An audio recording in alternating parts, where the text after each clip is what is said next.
Too often when you work with refugees, you're dealing with people fleeing for their lives. But sometimes you get to see them come home. There were these long lines of cars of Syrian refugees coming back from Lebanon. So many of them stopped the car the moment that they entered Syria. They got out of the car, they kissed the ground, they kissed the floor, and they were saying, we are so happy to be back in this new Syria.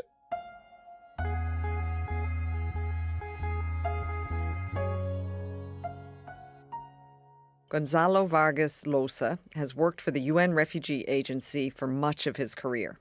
These days, he is UNHCR representative to Syria. From the United Nations, I'm Melissa Fleming. This is Awake at Night.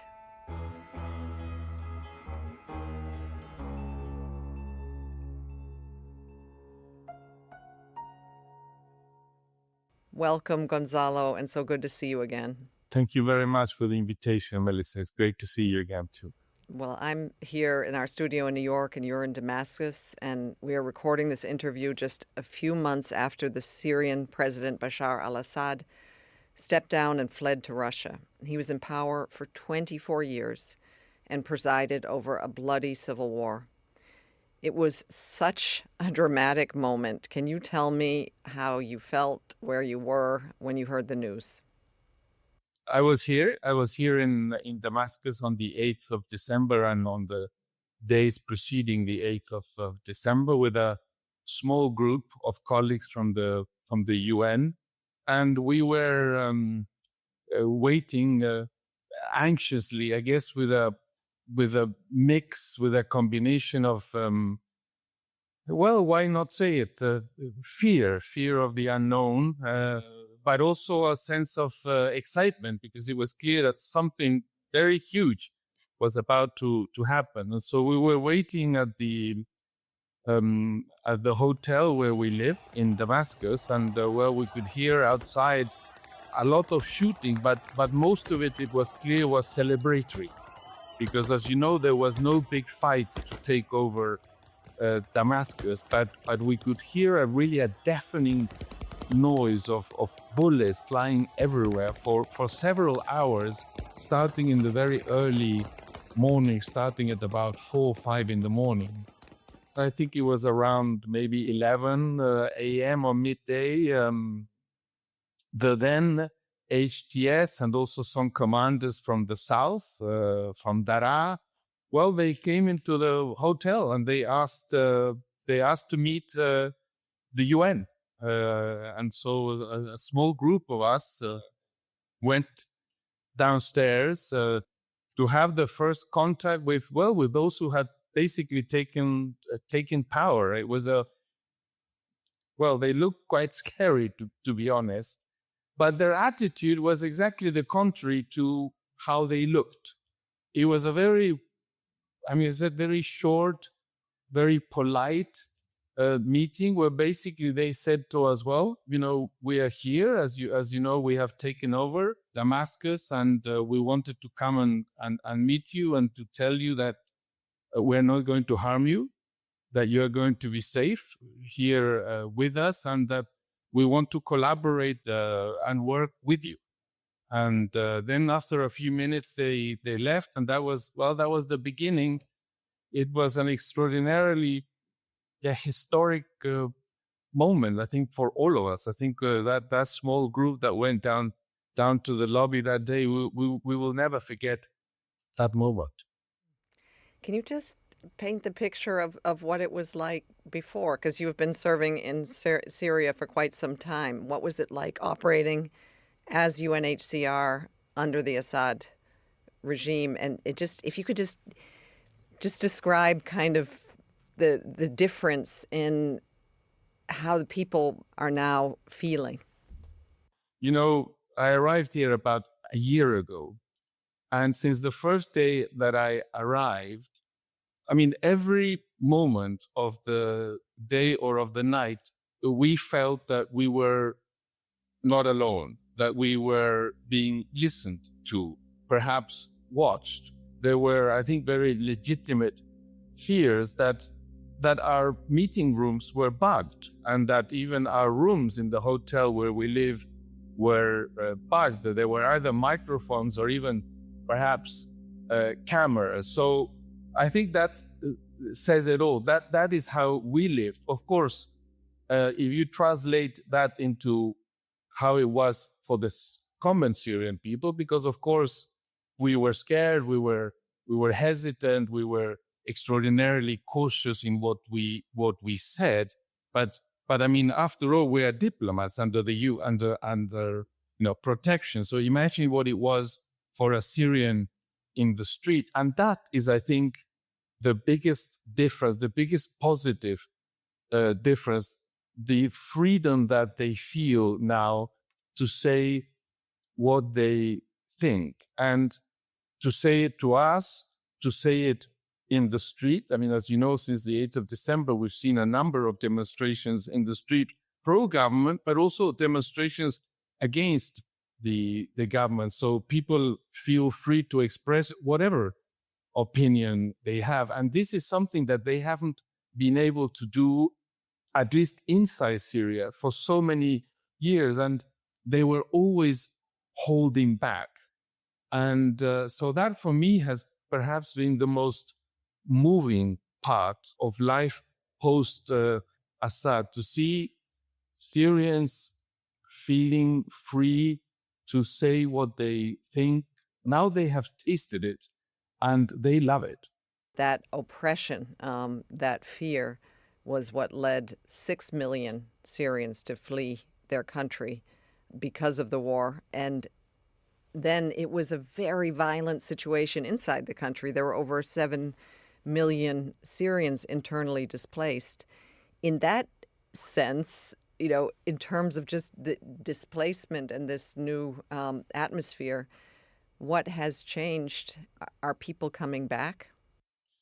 Yes, I mean, people are coming back. So far, we're getting now close to the 380,000 figure in terms of returns from the region since the 8th of December. Now, one of the most, I think, moving images that I have seen so far in this past year in Syria was when, with a group of colleagues, we went to the border with Lebanon. In this case, a day or two after Damascus had fallen, and there were these long lines of cars of Syrian refugees coming back from Lebanon, and so many of them stopped the car the moment that they entered Syria.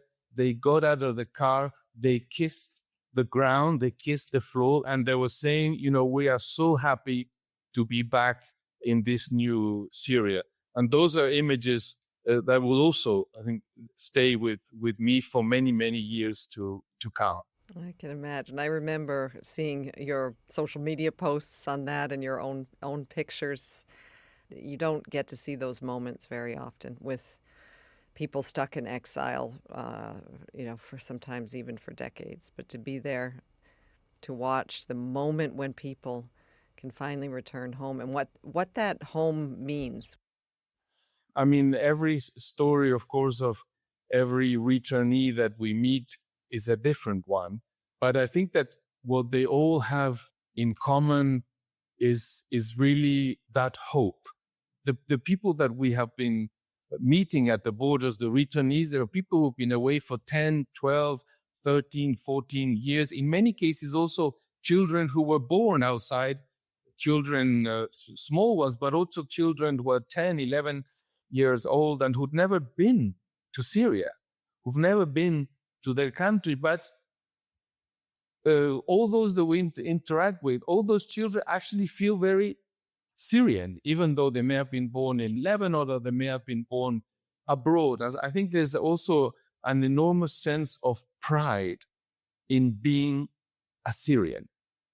And I think that the challenge is, what do we do to maintain that hope? Because I don't think that hope can be taken for granted. I don't think that hope is necessarily never ending. It won't necessarily last for very long unless a number of things happen on the political front, but perhaps just as importantly, also on the economic and financial front. And if those things are not done, there is a risk that that hope will turn to frustration, to pessimism, to disappointment, and to sadness.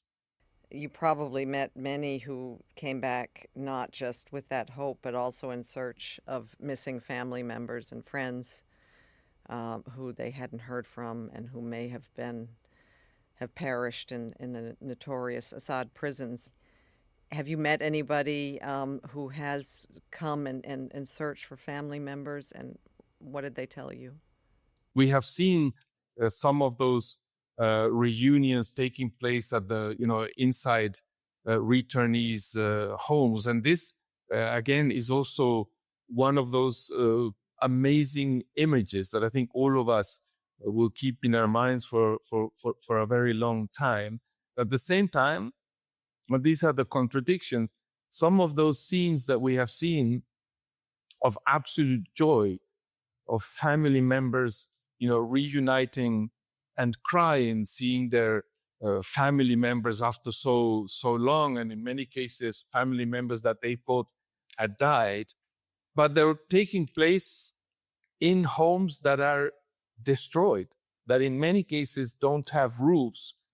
People returning, finding that their homes are destroyed, not having the possibility, the income, the resources to rebuild or at least to repair. And so they are putting up tents. For me, those scenes really illustrate what is wrong.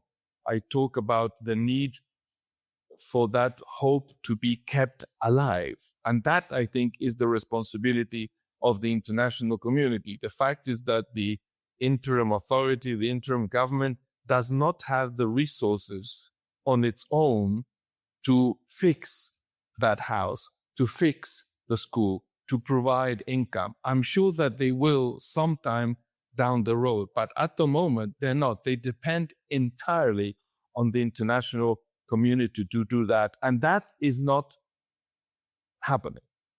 This would be the opportunity to really invest so that they can take off. But there are so many complexities in Syria, and we could spend this whole podcast talking about them, but I do need to mention the deadly clashes between people loyal to Bashar al-Assad, especially from his Alawite group, and government forces in the region of Latakia.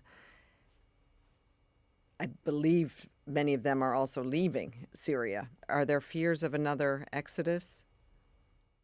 Look, let's hope that is not the case, Melissa. We have seen basically two movements out of Syria since the 8th of December.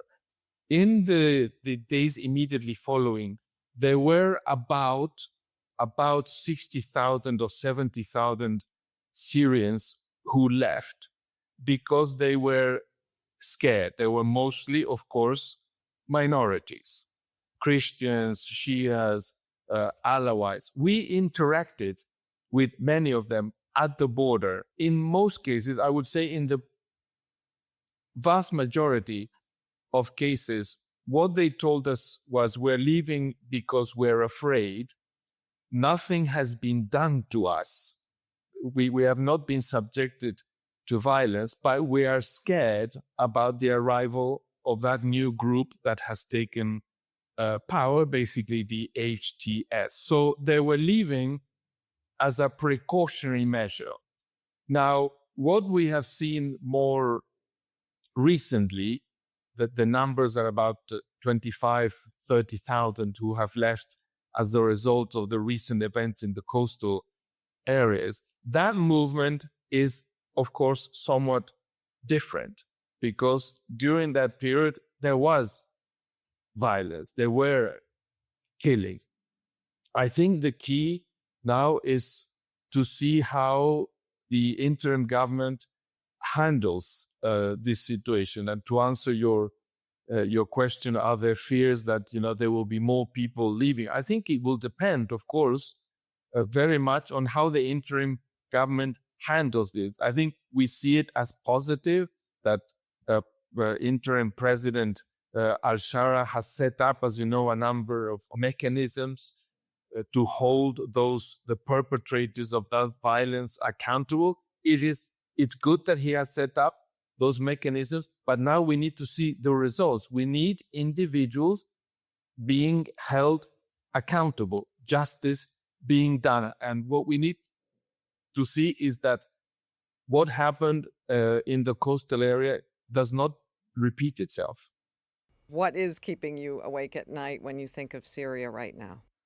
I think that, of course, the situation of minorities is an extraordinarily important one, and one that we devote quite a lot of time dealing with, because, of course, we are present in the coastal areas. In Latakia, we have an office, we have staff, and we have been trying to do everything possible to provide protection and assistance. But perhaps I would say the thing that keeps me most awake at night, it's really the fear that we may miss an extraordinary opportunity.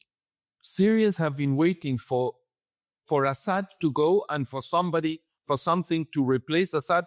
They've been waiting for over a decade, and it has happened. And I will go to the issue of refugees because that's our mandate. Millions of them have been waiting for that to happen so that they could go back home. But even with a perfect, let's say that the political process over the coming months and years is a perfect one. Even if that is the case, unless the material conditions in Syria improve, many, perhaps I would dare to say most, will not return. Because they don't just need a perfect democracy. They need food. They need schools for their children to go to. They need to be able to make a living. And that extraordinary window of opportunity that has opened, we cannot miss it. We cannot miss it by not investing in the next few months as quickly as possible, as I said, in more humanitarian aid and at least the beginning of early recovery-related activities, something which at the moment is not happening. Many, hundreds of thousands, millions perhaps, would like to return in 2025. My fear, what keeps me awake at night, is that unless they see some progress on the material side, many of them may change their minds. That they may say, actually, you know what? Assad has gone, but my village is even poorer now, or at least as poor now as it was during the time of Assad. And therefore, I cannot go back. I need to feed my family. My responsibility is to feed my family. So even though the conditions in Lebanon or in Jordan may be very difficult, I have a better chance of keeping my family alive than if I go back to Syria, and therefore I won't go back. That would be a catastrophic scenario. It would be one of the biggest missed opportunities of recent times. And so I very much hope that doesn't happen. There is still time for the international community to act to make sure that scenario doesn't happen, and that the other scenario, that scenario of hope of millions of refugees and of internally displaced coming back home, materialize it. That is the scenario that needs to materialize. But we need to act fast, because that window of opportunity that I referred to, I don't think, Melissa, is a very long one. Absolutely. Well, I think we'll all be appealing together for that international support. It's also in the interests of the international community. It's an investment also in stability and humanity. And those countries that have been hosting refugees for so many years also, it's time for them to be able to focus on their own economies and people. So let's hope. I really want to get to your life story, though, now. Gonzalo, you've been with UNHCR for more than 30 years. And I just wonder, briefly, what made you decide to work with refugees in the first place? I don't know. When I was at the university, the thing that I loved most in life was books. And so I studied literature. I went to university in London. I did a BA first. May I just break in here then, because I was going to go to that, but I didn't realize that you had studied literature, and I did want to mention, you probably were, that you come from a prominent literary family, that you're from Peru, and that your father is the Peruvian writer Mario Vargas Llosa, who won the Nobel-prize for literature. So it looks like you were actually on that path, studying literature in London, but veered off from it. So maybe that's the question. Why did you not go into the footsteps of your father and become a writer, and instead became a humanitarian? I wasn't sure that I wanted to be a writer, but what I knew is that the thing I loved most in life was books. So I began to study literature at university. By the time I finished my BA, I was convinced that I didn't want to be a writer. But I also had another passion in life at that time, and it was related also to books, which was languages.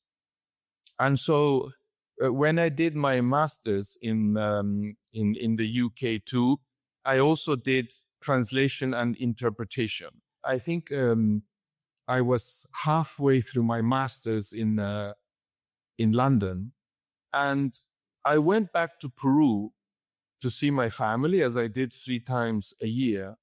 And my father, who was living in Lima at the time, he asked me whether I could accompany him to visit an orphanage in a city called Ayacucho. Ayacucho, for those who know a little bit about Peruvian recent history, was the epicenter of the terrorist guerrilla movement in Peru in the 1980s. And my father was supporting financially this orphanage in Ayacucho, which sheltered both orphans from military families, but also orphans from families of terrorists or people accused of terrorism. And he was supporting this orphanage, and he told me, "Can you accompany me for a couple of days to Ayacucho, because I want to visit this orphanage that I am supporting." And I had only gone back to Peru for 1 week. I was at the middle of university, and really the last thing on my mind was to spend almost half of my vacation in Peru going to Ayacucho to visit an orphanage. I wanted to spend the whole week with my family in Lima, and of course with my friends, doing what one does when one is 19, 20 years old. But I said yes to him. I always found it difficult to say no to my father. So we went to Ayacucho, and I think that something happened to me in those hours that we spent in that orphanage, because I remember that on the plane back from Ayacucho to Lima, I told my father, don't worry, I'm going to go back to London and I'm going to finish my university. But I can tell you now that, one, I don't want to be a writer for sure.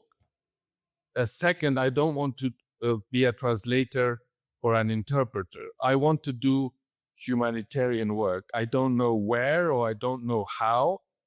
And I remember that he said to me with this nice, fatherly smile, but he said, I think you're a very impressionable young man, Gonzalo, and I'm pretty sure that by the time you get to London, you would have forgotten all about this visit, and you will go on to do what what you were planning to do, which in this case was to become a translator or an interpreter. So I went back to London, but those images, those feelings that I had in the orphanage didn't go away. On the contrary, I think they grew in me in the months that followed, and therefore I decided to join the United Nations. Okay, I'm going to test you. Rapid fire. Tell me all the countries you've served in. I did Pakistan and Afghanistan first, then I did Croatia, and then Bosnia. Then I went to Geneva, where I spent 5 years. After that, I went to Panama. After Panama, I did do New York many, many years after those obligations, but I did make it to New York. After that, I went to the Dominican Republic, then to London, then to Brussels, and now to Syria. And somewhere in the middle of that long career, also I've had 2 long missions, one to Libya and the other to Darfur. I remember when I first joined UNHCR, I was based in Geneva in the headquarters, and I met all kinds of people like you who had served all over the world in war zones and in very complex and often very dangerous places. And I would say, oh, you must be so relieved to be in this beautiful, stable Geneva country. And they were like, oh, I cannot wait to get back into the field. I'm so bored. Is this your nature too? I mean, it seemed that there was a particular type of person who chose this career to work for UNHCR because they felt most inspired, most needed, most effective when they were directly serving refugees and displaced people. Yes, absolutely. I think that this is why I joined and this is why I have stayed. And there is absolutely no doubt that the most rewarding moments, the most inspiring moments, also I have to say the saddest moments in my career have been when I have been in the field, when I have been in difficult situations, and most importantly, in daily contact with the people that we serve. But it's also, and I've talked to so many people in this profession, it's very straining on personal life. Like it's really difficult to have to maintain. You have to have a very tolerant partner and also children who understand. I don't know how has it worked for you in your personal life being able to pursue such a career like this? Of course, the most satisfying, the most rewarding, the most fascinating has been to be able to interact with those people that we serve, and well, hopefully also to see how our work makes a difference in their lives. Possibly what has kept me going for 34 years. But I think there's another element also, which for me has been fascinating about this job. I have found myself throughout my career in the middle of history, of very important history. And it's the case today. So the change from the Assad regime, the fall of the Assad, this will be taught in schools and in universities for decades to come. And I was here. I was there when it happened. And I could mention, several other instances in the past 34 years, whether it was in the former Yugoslavia, in Sarajevo in 94, Sarajevo in 95, when the Dayton Accords, when the Dayton agreements were signed, and I could go on. Being in the middle of history, I would not be so pretentious as to say participating in making that history, but at least being and witnessing the making of history is something that, how many people get to do that and to see that? Very, very few. And you and I, and our colleagues in the UN and in the broader humanitarian community are among the very, very few who get to see and do that. So in that sense, we are extraordinarily privileged, and certainly I consider myself to be extraordinarily privileged. I think on the downside, Melissa and you hinted that at this is the personal life. I wish that I could have had both. I wish that I could have had the extraordinary experience that I have had. I don't regret any choice that I made during those 34 years. But what it also meant was that my marriage didn't survive. When I decided that I wanted to join the UN, it was at the same time as I was getting engaged. And so, at that time, and I am of course not young, at that time, you still had to ask permission to the father. You have to ask for the hand. So when I went to see my future father-in-law, I told him I would like to marry your daughter. I live in London now. I'm finishing my studies, but I will go to New York to work for the UN in New York, and I will marry your daughter and take her there.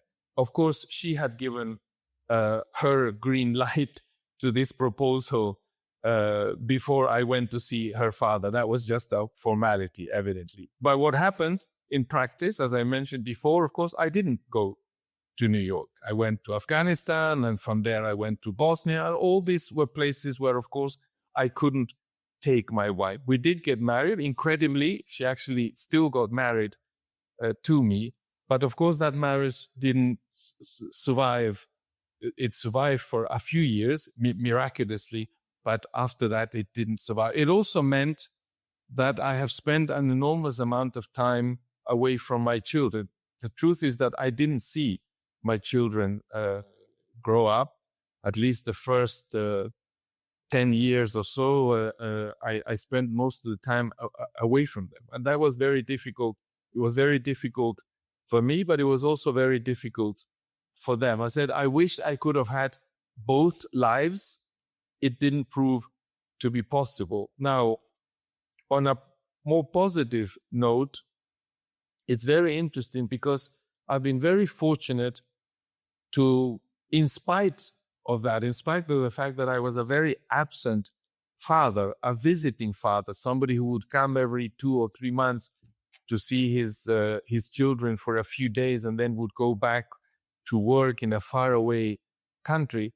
In spite of all that, I've been able to develop a very good relationship with my children, who are no longer children now. One of them, in fact, turned 30 just yesterday, and the other one is 28. I have a fantastic relationship with them because they have been incredibly understanding that I needed to do what I ended up doing, that was important for my fulfillment, for my happiness, even though there was there was an element of selfishness.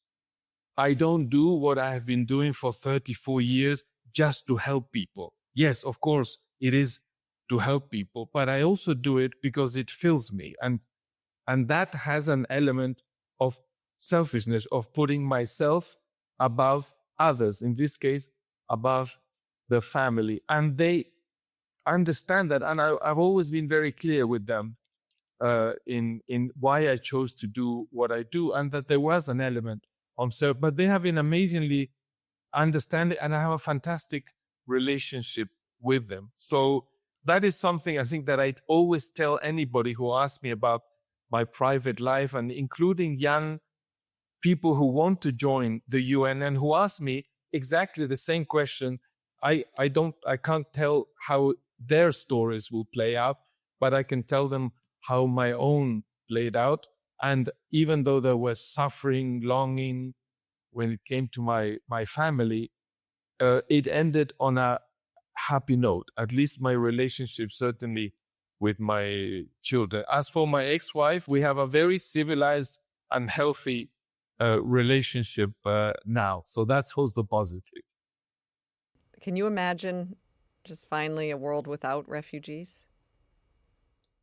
Well, I would hope so. I think that's what we need to aspire, dream of. I don't think that I will see that world during my remaining time with UNHCR, but at least I hope that perhaps my children do. That would be one of the biggest success of humanity if we achieve that. So I said I am an eternal optimist. So I hope, I believe that that will happen one day, even if I don't get to see it myself.